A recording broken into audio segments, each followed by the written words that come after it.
Magandang araw sa inyong lahat at welcome sa aking channel.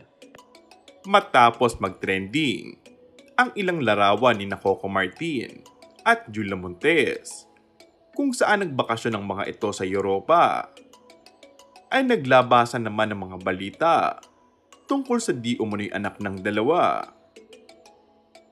Ayon sa isang source na kasama ni Coco at Julia na nagbakasyon, ay may baby di umano na tinatawagan at binabanggit ng Primetime King na Poy-Poy ang palayaw, na ayon sa ilan ay anak ni Coco at Julia.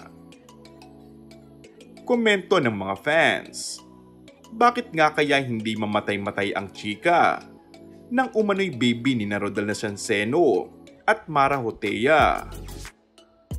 Kung sa bagay naman daw, ay nasa tamang edad na naman silang dalawa. Panalo ang estado ng mga karera at pinansyal. Ano nga ba talaga ang pumipigil sa pag-amin? Iyan ay kung merong dapat aminin.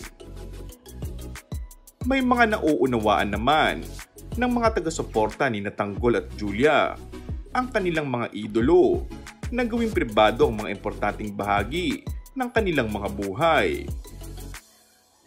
Maaalalang pinurotakte ng tanong ng netizens si Sharon Cuneta kung saan umattend ito noon ng isang event na ipinost sa kanyang Instagram.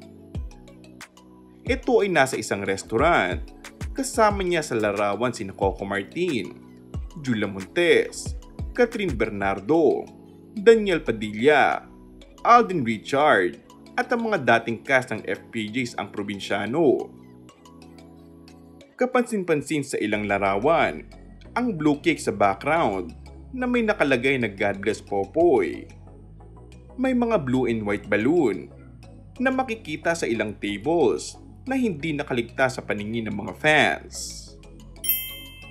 And that's all for our today's video. Kung bago ka lang sa aking channel ay mag-subscribe at pindutin na rin ang notification bell. Maraming salamat!